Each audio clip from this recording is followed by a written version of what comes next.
Trouxeram suas mochilas? Sim, porque nós vamos precisar de mochilas. A jornada será muito grande, será muito intensa. Durante minha fala, pode ser que alguns detalhes perturbadores e algumas empatias possam provocar em vocês emoções fortes. Mas no final, todo mundo vai chegar sã e salvo, beleza? De onde vem o mochileiro? Qual o legado? De onde vem a inspiração de poder provocar jovens a transformar suas vidas pela educação? Qual o sentido de tudo isso? Onde se colocar no poder transformador que é essa ferramenta, que é a mais valiosa que nós temos para poder percorrer o Estado, o país, quem sabe o mundo. De onde vem o mochileiro? A minha história ela é parecida com a história de todos os jovens do Brasil. E aí, se você parar para pensar, o primeiro livro que você leu, talvez ele tenha começado com Era uma Vez. Essas histórias de príncipes e princesas sempre têm essa grande frase que nos provoca a se perguntar: onde era uma vez? Como era uma vez? Por que era uma vez? E foi aí que eu comecei a vislumbrar e a poder, de alguma forma, me encontrar como os grandes voos, os grandes saltos que a vida dá. Eu nunca pensei em percorrer chãos tão batidos. Os lugares por onde eu percorro, as cidades onde eu vou, o estado que eu nasci. As cidades têm chão batido, chão de terra, pés rachados, jovens com sonhos. Foi nesses caminhos que eu comecei a encontrar qual o verdadeiro sentido de ser mochileiro. E aí eu nasci nessa cidade. Uma das cidades mais lindas do estado de Alagoas, Junqueiro. Nessa cidade, rodeada de cana-de-açúcar, eu me encontrava todos os dias com a perspectiva de ter a minha vida transformada exatamente pela educação. Eu nunca gostei de tomar banho. Na verdade, eu odeio tomar banho. Banho, para mim, é um caso mal resolvido da água comigo para com a água. E aí eu ficava me perguntando, mas será que isso nunca vai parar? Será que isso nunca vai parar? E todos os dias, quando eu acordava de manhã, eu olhava ao redor da minha cidade, ao redor da minha escola, e via que Junqueiro era rodeado de cana-de-açúcar. E eu dizia, meu Deus, somente será esse o nosso legado, o nosso caminho, o nosso futuro? Não que isso não seja digno, claro, mas existiam jovens que poderiam colocar e potencializar seus sonhos dentro de uma mochila e ter a vida transformada pela educação. Parem para pensar. São 1000 flexões de coluna por dia, numa jornada de 12 horas de trabalho. E aí a história do banho se complicava quando eu acordava, que eu via o pó da cana-de-açúcar entrando pelas frechas da telha da minha casa, se instalando no chão e na minha pele. Eu olhava para minha mãe e dizia, droga, hoje é dia de tomar banho. Mas eu olhava para ela e ela me dizia, simbolicamente, se você tiver muita sorte, você vai para a irrigação. É uma história bem comum. Para o nosso estado, é uma história mais comum. E aí, para completar a jornada desse grande legado, eu não conheci meu pai. Não conheci de fato. Eu não tenho a imagem dele, não tenho semblante, não tenho um super-herói, alguém que vai levar para a escola, alguém que vai representar. E aí, como preencher esse vazio? E os meus amigos brincavam, diziam, o nome do seu pai é NC, é NC. Aí eu, NC, como assim? É um rapper? Não, NC, não consta. E isso me perturbou por toda a minha vida. Até que eu resolvi colocar a educação como forma de preencher esse espaço. Até que eu resolvi colocar os professores da minha escola para preencher esse espaço. Todo professor que eu via, eu indagava, olha, quer ser meu pai? Quer ser meu pai? Até professoras decidiram ser meu pai por algum tempo. E aí a Escola Estadual Padre Aurélio Góes foi o espaço onde eu comecei a perceber que eu não estava sozinho. Não estava sozinho. Tinham outros jovens com as mesmas perspectivas e com o mesmo sonho. Ter a vida transformada pela educação.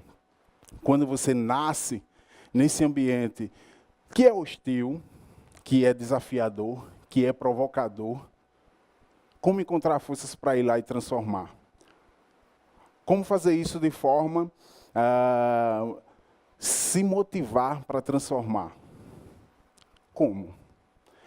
Essa história se confunde com a história de muitos jovens hoje que a gente percorre aí no Brasil. Eles usam empatia para dizer, essa história é minha. Essa história pode ser a sua, pode ser a sua. Pode ser a de um jovem que você conheceu e simplesmente doou um livro e depositou nele a esperança de um dia ele poder chegar e dizer, olha, acredite, a educação salvou minha vida. No mundo existem jovens aí, como o Nacote, que ele tem vida bem distinta. O que esse jovem aí representa é que ele simplesmente quer ser um guerreiro, né? Ele nunca saiu da aldeia dele. E ele simplesmente toma conta desses animais aí. Ele faz isso de uma forma valorosa. Na verdade, o que ele queria, de fato, era poder ter a sua lista de sonhos toda transformada, toda realizada. Eu escrevi uma lista de sonhos assim como ele escreveu. Eu amarrava meus tênis todos os dias. E a minha primeira mochila, hoje ela é grande, enorme. Tem sonhos, livros, legados. A minha primeira mochila era uma bolsa de supermercado. Eu colocava os livros e ia para a escola com ela. E todos os anos eu pegava essas bolsas e encapava os livros. Ficava bonitão, ficava muito legal. Assim como esse jovem, voar como um pássaro, vencer o homem mais rápido do mundo, poder encontrar e vislumbrar o horizonte quando você não tem nada. Quando não tem nada. E quando você consegue, de alguma forma, transformar e catalisar esse nada para tudo. Está aí uma das coisas mais simples. Eu acho que todo mundo aqui viu o mar hoje, ou a maioria de vocês. E ele nunca tinha visto o mar. E aí você começa a pensar, use o poder da empatia. Use o poder da empatia. Comece a se colocar no lugar daqueles jovens que você vai lá no interior e que tem a oportunidade de conhecer escolas destruídas, lugares sem vida, sem alma, sem perspectiva e sem sonhos. Vá lá, faça o mínimo que você conseguir fazer e de alguma forma você vai ver que você vai estar dando horizontes para que esses jovens possam voar. Voar e transformar aquilo que ele tem de mais importante. Que não é dinheiro, não é bens, é a vida. Tá aí um dos vídeos que eu mais gosto, que mais representa aquilo que a gente está fazendo hoje, né? Um dos vídeos que mais representa o que a gente está fazendo hoje. E aí eu comecei a perceber o impacto da escola na minha transformação. Rubem Alves tem um poema que ele simplifica tudo o que a gente sente quando nasce em lugares, em cidades distantes, em cidades distantes do novo, distantes da informação. Há escolas que são gaiolas e há escolas que são asas. E a minha escola, particularmente falando, eu volto todos os dias nela, quando eu tenho a oportunidade, para poder dizer, essa escola foi asa para que eu pudesse alçar voos, né? Então não existe nenhum poder transformador, não existe nenhum impacto, por mais simples que você queira causar, se ele não passar por a escola. Se ele não passar pela base, se ele não passar pelos líderes, que são aqueles que vão te inspirar durante sua jornada. No meu caso, os professores. E aí eu comecei a perceber que a escola estava me dando asas para que eu pudesse voar, para que eu pudesse ir lá e transformar. Esse ambiente, um ambiente democrático, um ambiente vital, um ambiente que me fez entender que além da fumaça das queimadas de cana-de-açúcar e dos sonhos colocados em mochilas para ir para Entre Safra, no Paraná, em Alagoas, isso meus jovens fizeram muito, meus amigos jovens fizeram muito. Existia um ambiente que poderia solidificar aquilo que eu estava sonhando, aquilo que eu estava percorrendo. Construir a história mais comum do Brasil. O primeiro a terminar o ensino médio, o primeiro a terminar o ensino superior. Quantas famílias têm esse legado? Quantas famílias se emocionam quando veem, olha, meu filho terminou a universidade, foi o primeiro. Então, eu percebi que existiriam muitos nós durante essa minha jornada. E quem está de tênis, se parar para perceber agora, o laço do tênis sempre inicia com a firmeza de um nó. A beleza de um laço, do cadastro de um tênis, sempre inicia com a firmeza de um nó. Era preciso entender que não existia somente nós para desatar, mas nós para consolidar, para dar firmeza, para poder construir aquilo que vos apresento hoje. Ao desembarcar nas escolas, existem as palestras, existem os livros, a gente deixa livros como legados para esses jovens, mas eu falo de 3 coisas super importantes que eu gosto muito de poder compartilhar, seja com os professores e com os alunos. Tecnologias educacionais, e aí baseado em livros, em plataformas como Cláudio Sasaki, da Geek, e também como Caio Dib, do Caindo no Brasil, a gente tem a possibilidade de poder encontrar nessas tecnologias educacionais novas formas de empoderar jovens pela educação, de tornar o ensino mais democrático e, de alguma forma, ampliar o processo ensino-aprendizagem nas escolas. Educação empreendedora. Esse foi o grande start que eu tive quando eu estava assistindo uma palestra do Fernando Dolabella. E aí foi onde eu tive a ideia de poder imaginar um mundo de conhecimento no interior do estado, no interior do Brasil. Poder ser mochileiro, poder ser itinerante e levar tudo o que acontece nas escolas, nas universidades de Alagoas, da capital de Maceió, para poder colocar isso para percorrer o mundo. E aprendizado significativo. Eu leio muito Celso Antunes, e é um dos caras que eu mais gosto quando fala sobre aprendizado significativo nos conceitos de multidisciplinaridade e interdisciplinaridade. Adoro poder debater e discutir isso nas escolas por onde a gente vai. Além de poder inspirar e impactar jovens, eu procuro também mover um legado para que professores e educadores possam experimentar também esse novo tempo que a educação tem como transformar. Na mochila existem os sonhos e os impactos, mas a minha mãe é doceira. E eu ficava olhando para a cozinha dela todos os dias e dizia, por que é que as pessoas gostam tanto do seu doce?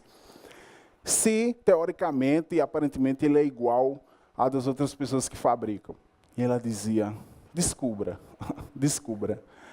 E eu comecei a percorrer a cozinha dela e ver quais eram as ferramentas que ela utilizava. E eu percebi que nenhuma ferramenta prática, técnica, seja filtro, seja liquidificador, seja a batedeira, formas, nada disso fazia o menor sentido se ela não utilizasse amor. E aí ela disse, coloque amor em tudo que você faz. Mochilar pela educação é mochilar por amor. É colocar o semblante e o olhar da minha mãe quando dizia, muita sorte, irrigação. Muita sorte, universidade. Não preciso mais de sorte, agora é transformação. Desenvolva, desenvolva. Encontre líderes, encontre pessoas que preencham o vazio do não consta. E aí você consegue vislumbrar e perceber que são nos grandes interiores, nos pequenos lugares, que existem as grandes ideias, que existem as grandes pessoas que podem transformar o mundo, que existem pessoas que estão sonhando exatamente com o que eu sonhei há anos atrás. Esse legado de uma mochila, e aí está o mochileiro, para mim é a coisa mais extraordinária.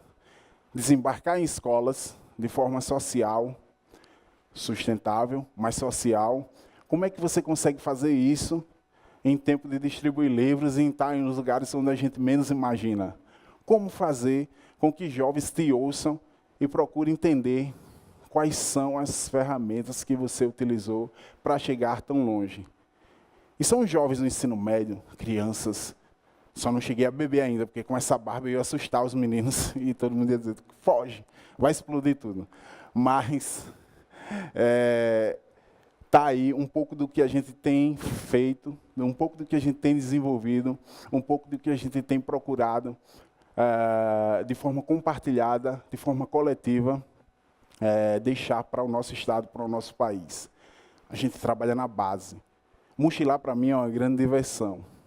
Mas é uma diversão com conceito, uma diversão com foco, uma diversão que tem realmente um objetivo a percorrer, a seguir. E aí eu precisei realmente estar preparado para todos os momentos que anteciparam essas jornadas. Numa escola indígena, talvez tenha sido o meu maior desafio, porque o pajé disse, olha, não prometa nada a índio, senão a gente vai cobrar.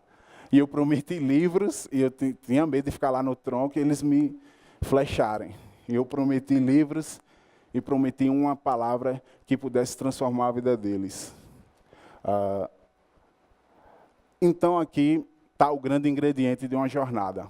O grande ingrediente dessa jornada, na verdade, é amor. É quando a gente procura colocar aquilo que a gente tem mais intenso, tem mais verdadeiro naquilo que a gente faz. Tudo que fizerem, assim como minha mãe faz, façam com amor. Procure potencializar aquilo da melhor forma possível. Parece romântico, contextualizador. Parece romântico, contextualizador. Parece que você fala e nada faz. E aí eu convido vocês, a cada um de vocês, a colocar uma mochila nas costas e a poder um dia, somente um dia, pega os livros que você tem em casa que não utilizam mais e vamos percorrer essa jornada pela educação comigo. Nelson Mandela, quando ele estava preso, ele escutava um poema vitoriano que encerrava com a seguinte frase: seja senhor do seu destino, seja capitão de sua alma. Esse é o legado da mochila. Vocês podem ser quem vocês quiserem. Os jovens do interior de Alagoas, do Brasil, podem ser quem eles quiserem. Utilize a ferramenta educação, encontre líderes e sejam sim esses capitães de sua alma, senhores de seu destino. Muito obrigado, boa tarde.